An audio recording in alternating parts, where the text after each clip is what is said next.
لے کر آیا ہے رضوان جنت. گھر والوں نے پوچھا کون؟ جواب ہے انا خیاط الحسنین. دوسرا تھا جی باوجہ تھا جی. اس نے یہ نہیں کہا کہ میں درزی ہوں. شر درزی ہوتا تو ابراہیم بھی کپڑے سلوا لیتا.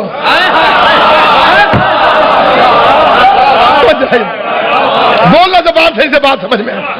اس یہ نہیں کہا کہ میں درزی ہوں. انا خیاط الحسنین، میں حسنین کا درزی. درزی تھا تو نہیں، اور بی بی نے کپڑے سلنے کے لیے دیے ہی نہیں تھے. چلے میں آسان کر دیتا ہوں، مومن کی بات کرتا ہوں. آپ نے کپڑے درزی کو دیے ہی نہ، اور درزی دروازے پر آ کے کہے کپڑے لے لیں، کبھی مومن وصول نہیں کرے گا کہ میں نے جب دیے ہی نہیں تو لوں کیوں؟ جب دیے ہی نہیں تو لوں کیوں؟ دیے ہی نہیں ہے. سیدہ نے تو کپڑے سلنے کے لیے دیے ہی نہیں تھے. اور کچھ بے وقوفوں کا جاہلانہ خیال کہ جب حسن حسین نے کپڑے مانگے تو بی بی نے ایسے ہی فرما دیا کہ درزی کے پاس ہے. جو ایسے ہی فرما دے وہ زہرا نہیں ہوتی. جو ایسے ہی فرما دے وہ فاطمہ نہیں ہے. جو ایسے ہی فرما دے وہ زہرا نہیں ہے. ویسے تو اس گھر کی زبان سے نکلنے والے فکر تقدیر ہیں، اور یہ فکرہ میں نے بہت چھوٹا کہا ہے آل محمد کی عظمت کے لیے کہ جو ان کے منہ سے نکلے وہ تقدیر ہے. حضرت عباس کی علم کی قسم اس لیے کہا ہے کہ میرا علم تھوڑا ہے. اگر عقل اور علم ہو تو اتنے چھوٹے فکرے آل محمد کے لیے نہیں کہے جاتے. جو بھی کہا جائے وہ تھوڑا ہے. اس سے بہتر فکرہ یہ ہے کہ جس کے دروازے پر تقدیر اپنا فیصلہ سننے آئے اسے زہرا کہتا ہے. جس کی چوکھٹ میں مقدر کی عدالت لگتی ہے اسے زہرا کہتے ہیں. اگلا فکرہ کہتا ہوں جس کا اعتقاد اور یقین کمزور ہو بے شک اپنے کانوں میں انگلیاں دے لے کیونکہ وہ فکرہ اسے برداشت نہیں ہوگا. اس سے بڑی قسم میرے مذہب میں ہے کوئی نہیں. عباس کے علم پہ ہاتھ رکھ کے کہتا ہوں جس کی آمین کے بغیر محمد کی دعا قبول نہ ہو اسے فاطمہ کہتے ہیں.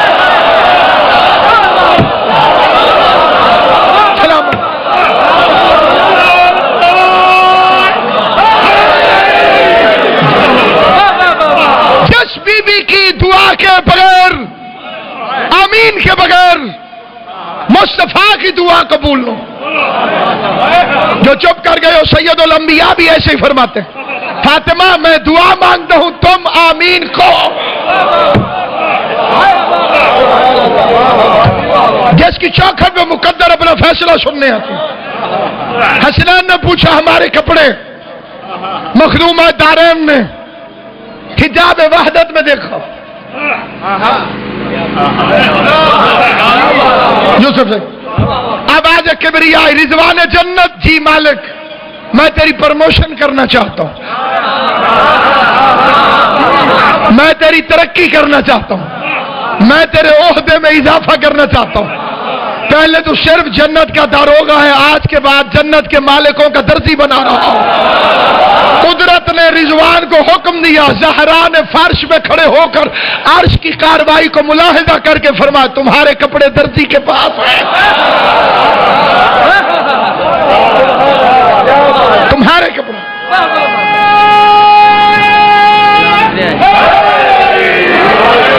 13 رمضان کو انشاءاللہ ذاکر اسد کلیار کے پاس حاضر خدمت ہوں گا جی میں، اور باقی ملک کے ذاکرین بھی وہاں پہ ہوں گے. اور 31 مئی کو رجوع سعادات میں صبح 8 بجے ممبر پہ حاضر خدمت ہوں گا. جہاں جہاں حضرات تشریف فرمائے نہایت توجہ چاہتا ہوں. سب کو ناراض کر لینا، خدا نہ خواستہ کوئی بھی ناراض ہو جائے. کوشش کرنا زہرا ناراض نہ. اسی گھر کے 13 معصوم خدا نہ خواستہ کسی عمل سے ناراض ہو جائے، ایک زہرا راضی ہو جائے، سب کو راضی کر لیں گے. مرکز، بلندی، رفت، مرکز عصمت، مرکز عصمت. میرا بھائی عمر میں مجھ سے 2 سال بڑا ہے، لیکن آپ اسے نہیں جانتے. اگر وہ یہاں پہ آ جائے تو بے شک میں چھوٹا ہوں، لیکن تعارف ایسے ہی ہوگا. ناصر عباس کا بھائی ہے۔ ملائکہ نے پوچھا یا رب ومن تحت القصا، پروردگارہ چادر کے نیچے کون ہے؟ نوکر پوچھ رہا ہے کون ہے؟ چکی چلانے والا پوچھ رہا ہے کون ہے؟ فضا سے جھنکے کھانے والا پوچھ رہا ہے کون ہے؟ 29 وجوہات ہیں جبرائیل کا پوچھنا آل محمد کو چادر کے نیچے دیکھ کر کے یا رب ومن تحت القصا، مالک چادر کے نیچے کون ہے؟ جتنے دیر تک آپ کی حیرانی ختم نہیں ہوتی میں آپ کو وجوہات بتاتا جاتا ہوں۔ پہلی وجہ خطیب آل محمد علامہ سید اظہر حسن زیدی آل اللہ مقامہ مثال دے کے فرماتے تھے کہ اگر اندھیرے کے اندر کسی کی آنکھوں میں لائٹ پڑے، روشنی پڑے تو اس کی آنکھیں چندھیا جاتی ہے۔ وہ پوچھتا ہے کون ہے؟ پہلے مصطفیٰ آئے، فرشتوں نے نہیں پوچھا، پھر حسن آئے، فرشتوں نے نہیں پوچھا، چادر میں حسین آئے، فرشتوں نے نہیں پوچھا، چادر میں علی آئے، فرشتوں نے نہیں پوچھا۔ جیسے ملکہ عصمت جناب زہرا نے چادر تطہیر کے اندر قدم رکھا، نور کی لائٹ ایسے ٹکرائی، جبریل پروں کو آنکھوں میں رکھ کے کہتے کون ہے چادر؟ سلامت و آباد شاہ جناب سیدہ راضی ہو آپ سے، حسین کی اماں راضی ہو تم سے، آل محمد تم سے راضی ہو، پاک بی بی کوئی غم نہ دے سوائے غم اس۔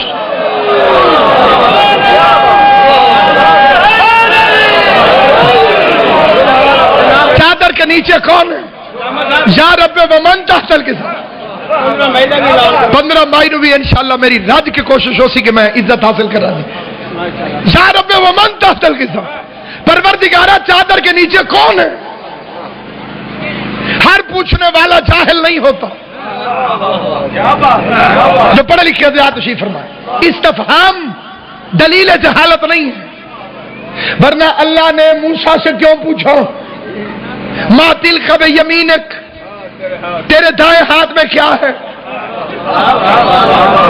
اللہ کو پتا نہیں تھا کہ موسیٰ کے ہاتھ میں کیا ہے؟ کیوں پوچھا؟ کیونکہ اللہ کو معلوم تھا کہ موسیٰ کو عصا سے محبت ہے، اور جس کو جس سے محبت ہو اس کے بارے میں پوچھو تو وہ تھوڑی گفتگو نہیں کرتا، لمبی گفتگو کرتا ہے۔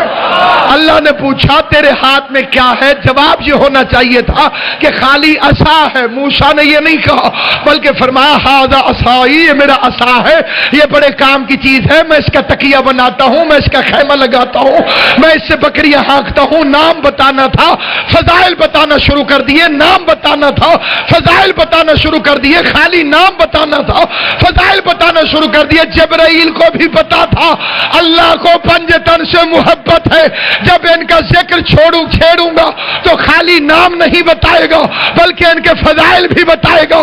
جبرائیل فضائل سننا چاہتا تھا، اس نے کہا چادر کے نیچے کون ہے؟ پہلے اللہ نے نام بتائے، ہم فاطمہ و ابیہا و بالہا و بنیہا، فاطمہ ہے، فاطمہ کا باپ ہے، فاطمہ کا شوہر ہے، فاطمہ کے بچے ہیں، اور پھر اس کے بعد کیا فرمایا؟ ہم اہل البیت النبوت و معدن الرسالت، انی ما خلقت سماء مبنیہ ولا ارضا مدحیہ ولا قمرا منیرا ولا شمسا مضیہ ولا بحرا یجری ولا فلکا یسری۔ اب اللہ نے فضائل بیان کرنا شروع کر دیے۔ یا اللہ تجھے کہنا چاہیے تھا محمد کی بیٹی ہے، محمد کا داماد ہے، محمد کے نواسے ہیں۔ یا اللہ تجھے کہنا چاہیے تھا علی کی زوجہ ہے، علی کا بھائی ہے، علی کے بیٹے ہیں۔ یا اللہ تجھے کہنا چاہیے تھا حسن حسین کی ماں ہے، حسن حسین کا نانا نہیں۔ اللہ نے کہا فاطمہ ہے، فاطمہ کا باپ ہے، فاطمہ کا شوہر ہے، فاطمہ کے بچے ہیں۔ پتہ چلا عرش پر یہ خاندان زہرا کی وجہ سے پہچانا گیا۔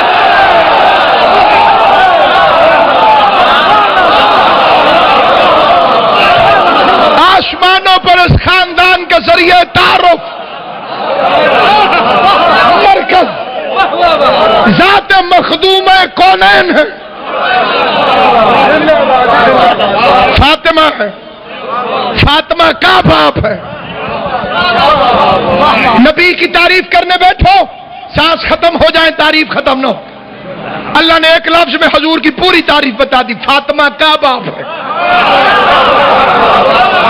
علی کے فضائل پڑھو، سانسیں ٹوٹ جائے فضائل ختم نہ ہو۔ اللہ نے ایک لائن میں تعارف کرا، فاطمہ کا شوہر ہے، سیدہ کا شوہر ہے۔ حسن حسین کائنات ختم ہو جائے فضائل ختم نہ ہو، اللہ نے ایک لفظ میں تعارف کرا دیا، فاطمہ کے بچے جو مرکز عصمت ہو،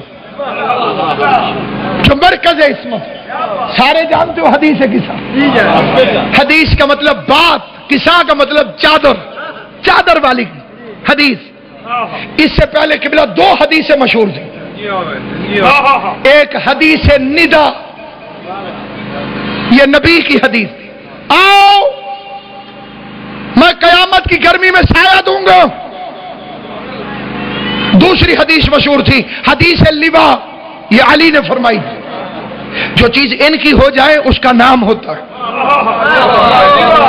خاص آپ کے لیے فکر پڑتا، آیت تو آیت ہوتی، ٹھیک، آیت تو آیت ہوتی، لیکن اگر اہل بیت سے منسوب ہو جائے پھر اس کا بھی نام ہوتا ہے، آیہ تطہیر، آیہ غدیر، آیہ اشیر۔ کئی بندوں کو بھی بات سمجھ نہیں، حدیث تو حدیث ہوتی، پنج تن سے منسوب ہو جائے تو اس کا نام ہوتا ہے حدیث غدیر، حدیث قصہ، حدیث لوا، حدیث منزلت۔ چلے اور سمجھ نہیں آئی اور آسان کر دیتا ہوں، ہتھیار تو ہتھیار ہوتا ہے، ان کا ہو جائے تو پھر ہتھیار نہیں ہوتا، اس کا بھی نام ہوتا ہے۔ تلوار تو صرف تلوار ہوتی، ان کی ہو جائے تو ذوالفقار۔ نہیں، کئی بندوں کو ابھی سمجھ نہیں آئی، گھوڑا تو گھوڑا ہوتا ہے، ان کا ہو جائے تو اس کا بھی نام ہوتا ہے، یہ ذوالجناح ہے، یہ دلدل ہے، یہ اشحل ہے۔ جو چیز ان کی ہوگی وہ گمنام نہیں رہے گی۔ نبی کی تھی حدیث ندا، آؤ میں سایہ دوں گا۔ علی کی تھی حدیث لوا، آؤ میں قیامت کی دھوپ سے بچاؤں گا۔ لیکن ایک دن زہرا نے ان دونوں سایہ دینے والوں کو اپنی چادر کے سائے میں بٹھا دیا۔ نہ کسی کو ندا یاد ہے نہ لوا یاد ہے، پوری دنیا میں پڑھی جاتی ہے حدیث قصہ، جس میں فاطمہ زہرا نے اپنی چادر کے نیچے دارین کو سایہ دینے والوں کو جگا دی، اور حد نہیں ہو گئی، یہ آ گئے حسین اور کھڑے ہوئے بابا نصرت شاہ جی چادر کے باہر اور پوچھ رہے نانا اجازت ہے میں اندر آ جاؤں؟ مجھے امام حسین کی عزت کی قسم علی والوں کو حسین کا مزاج بتانے کی ضرورت نہیں، خالی یاد کراتا ہوں آپ کو، حسین کا انداز بھی یاد ہے، مزاج بھی یاد ہے، طور بھی یاد ہے، انداز بھی یاد ہے۔ یہ تو وہ حسین ہے جو اللہ کی نماز پڑھتے ہوئے رسول کی پشت پر بیٹھے تو اجازت نہ لے۔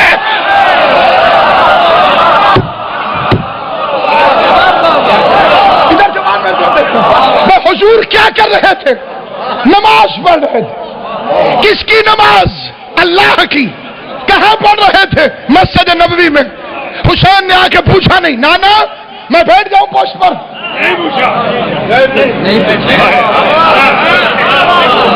جو اللہ کی نماز میں نبی کی پوسٹ پر بغیر اجازت کے بیٹھے، وہ چادر تطہیر کے باہر پوچھ رہا تھا اجازت ہے؟ میں اندر آ جاؤں؟ ابھی بھی سمجھ نہیں آئی کہ نبی کی مسجد اور ہوتی ہے، بطول کی چادر اور ہوتی ہے۔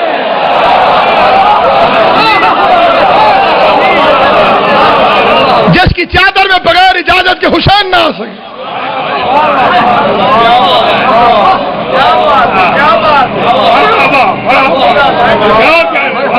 جس کے سبب کائنات بنائی گئی، جس کی وجہ سے دارین کو بنایا گیا، روتی ہوئی چلی گئی۔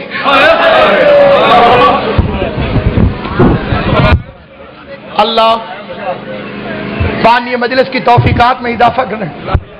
جہاں جہاں میری آواز جا رہی ہے اس مخدومہ کے صدقے خدا سب پر رحم اور کرم فرمائے، اور بالخصوص خوشنودی جناب زہرا عطا فرمائے۔ ابھی جب تم گھر پہنچو گے تو اس کی شہادت کا چاند آسمان پر نمودار ہو چکا ہوگا۔ میں ہاتھ جوڑ کے منت کرتا ہوں جب تک اس کی شہادت کے دن ہوں اپنے گھروں میں خوشی کی کوئی تقریب نہ کرو۔ اور ایک فکرہ میں مدت سے عرض کرتا رہتا ہوں، اسلام آباد سے قبلہ نصرت شاہ جی تشریف فرمائیں، عزت مآب عزادار تشریف فرمائیں، اور بڑے نامی گرامی عزادار تشریف فرمائیں۔ میں ایک ایک کے آگے امام حسین کا سب سے چھوٹا ذاکر ہو کے منبر رسول پر مجلس فاطمہ زہرا میں ہاتھ جوڑ کے منت کرتا ہوں، اس بی بی کی ایک ایک مجلس ضرور اپنے گھر کروایا کرو۔ امیر ہو غریب ہو، تمہارا اپنا مکان نہیں تو حسین کی ماں تمہیں عطا کرے۔ کیسی مجلس؟ کئی بندہ کہہ سکتا ہے کہ علامہ صاحب ہمارے پاس اتنا خرچ ہی نہیں کہ ہم حسین کی مجلس کروائیں گے۔ خرچ والی مجلس کے لیے میں نے نہیں کہا، خرچہ ہے ذاکر کے بلانے پر نہ بلاؤ، خرچ ہے نیاز پکانے پر، تمہارے گھر کھانا پکتا ہوگا، خرچ ہے تمبو کے ناطے لگانے پر، تمہاری اپنی گھر کی چھت ہوگی۔ بے شک مجمع بھی نہ بلاؤ، اپنی اولاد کو سامنے بٹھاؤ۔ ہر بندے کی منت کی ہے میں نے امام حسین کی ماں کے نام پر، اپنی اولاد کو سامنے بٹھاؤ۔ چنیوٹ کے غیرت مند مومنوں، بھوانے کے عزاداروں، آل محمد کی عزت کی قسم، پاکستان کا کوئی ممبر نہیں جہاں فاطمہ زہرا کی شہادت پڑھی جا سکے، اور نہ ہماری اتنی طاقت ہے کہ ہم بی بی کی شہادت پڑھیں۔ اس کی شہادت پڑھے گا اس کا خون بہانے والا بیٹا جو پردہ غیبت میں بیٹھ کے رو رہا ہے، جس کے سامنے پہلا مقدمہ لے کے زہرا آئے گی اور چیخ مار کے کہے گی مہدی میں دنیا کی عدالتوں سے خالی لوٹائی گئی ہوں، میرے مقدمے کا فیصلہ کر۔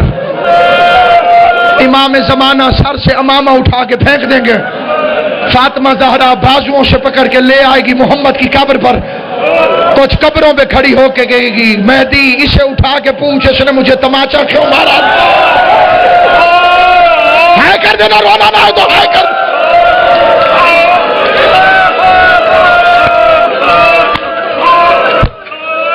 اللہ ماتم قبول کرے۔ حسین کی ماں ہائے کر کے رونے والوں کی گواہی کو فاطمہ زہرا کے مقدمے میں شمار کرے۔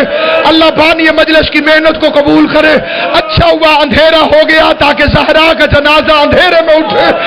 یہ وہ پردے دار مخدومہ ہے، یہ وہ عزت مآب مخدومہ ہے جس کے دروازے پر ملک الموت بغیر اجازت کے داخل نہیں ہوا تھا۔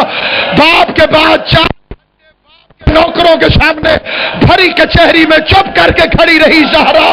تیرا پتھر کا دل نہیں تو 4 گھنٹے کے بعد حاکم نے پوچھا کیوں آئی ہے زہرا؟ آواز آئی میرا بابا مجھے فتق لکھ کے دے گیا تھا، میرے عامل کو تم نے وہاں سے کیوں نکالا ہے؟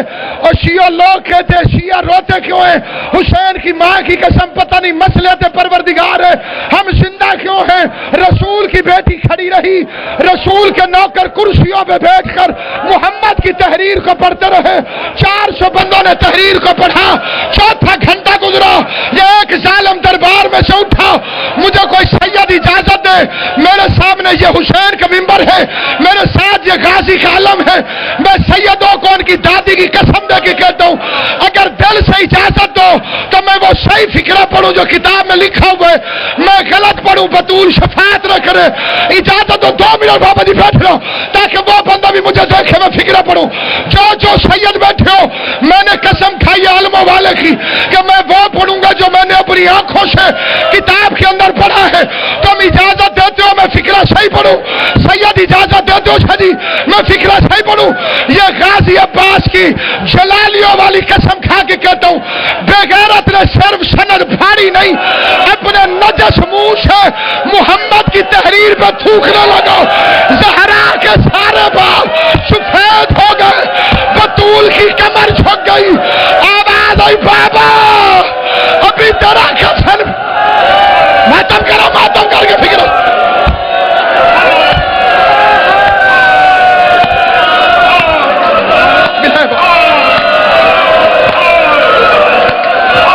ہائے کر دے جسے رونا نہ ہے کر دے۔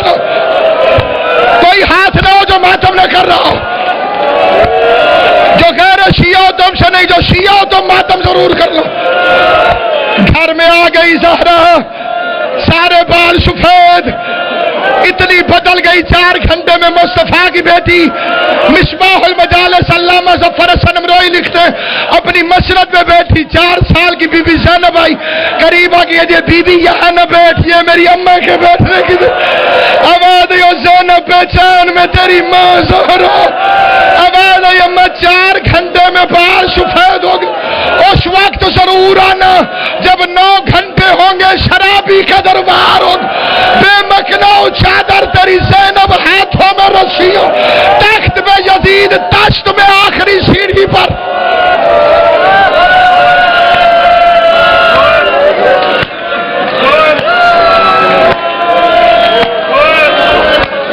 اجرکم اللہ اجرکم اللہ اجرکم اللہ جعلکم اللہ من الباقین مولا میرا تمہارا شمار رونے رلانے والوں میں کرے میری منت ہے سارے جھولیاں پھیلاؤ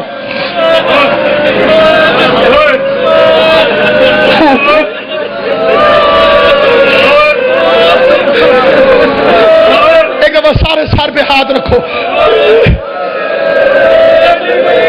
سنی ہے یا شیعہ ایک دفعہ کہہ دو ہائے زہرا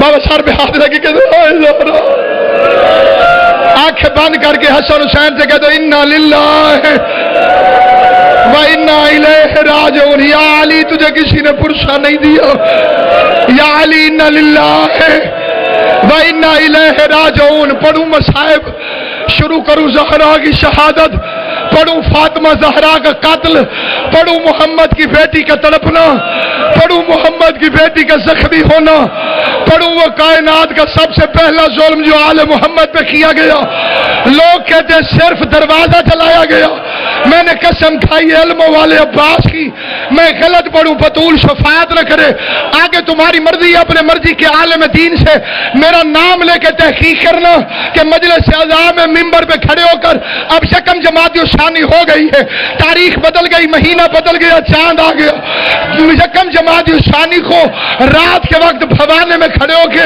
سادات و مومنین کے سامنے عباس کے علم پہ ہاتھ رکھ کے ناصر عباس نے منبر سے کہا تھا خالی بطول کا دروازہ نہیں جلایا گیا علی فرماتے میری چھت کو زمین سے ملا دیا گیا اللہ تیری ہائے قبول کرے حسین تیرا ماتم قبول کرے زہرا تم سے راضی ہو او غریب کو ماتم کرنے والوں کوئی نہیں پڑھتا منبر پہ نصرت شادی کوئی نہیں بتاتا میں نے قسم کھائی ہے میں منبر پہ قسم کھا کے بتا رہا ہوں یوسف بھائی چھت پہ چڑھ گئے زہرا کی چھت کو توڑ دیا دیواروں کو توڑ دیا اور دروازے کا کیا حال کیا اب میں فکرہ پڑھتا ہوں پتہ نہیں کوئی بندہ ہوشیار ہے نہ کرے 7,000 بدماش دروازے کو اندر دھکا دیتے تھے اکیلی زہرا دروازے کو بند کرتی تھی 7,000 بدماش دروازے کو اندر دھکا دیتے تھے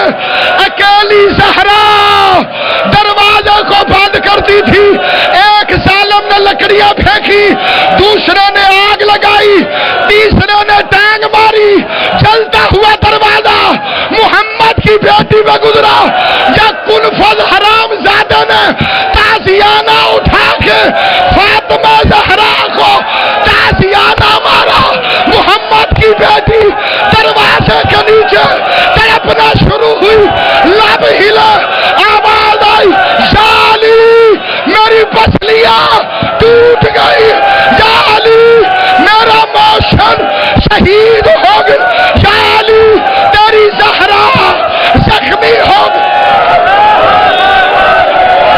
ماتم کرو ماتم کرو ماتم کرو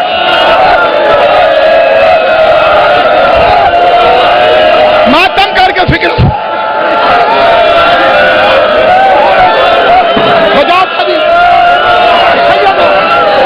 اجازت ہے بارش ہو اجازت ہے سیدو اجازت ہے جنازہ برآمد ہوگا جنازہ تو جنازے سے پہلے تو اعلان ہوتا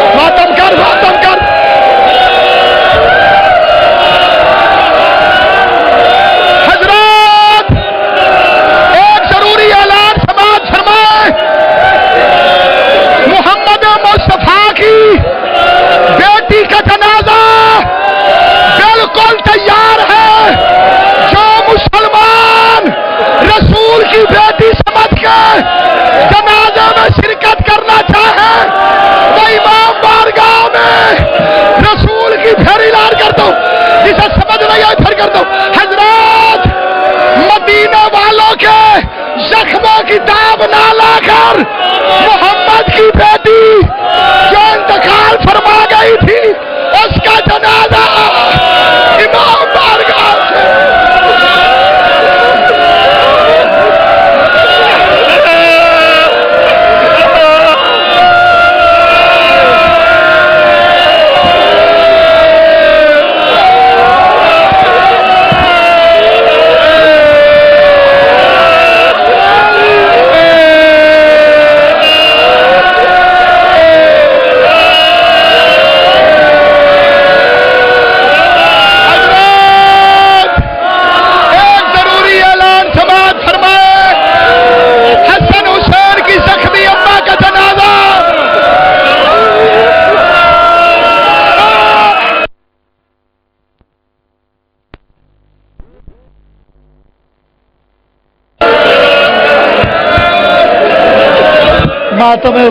ماتم حسین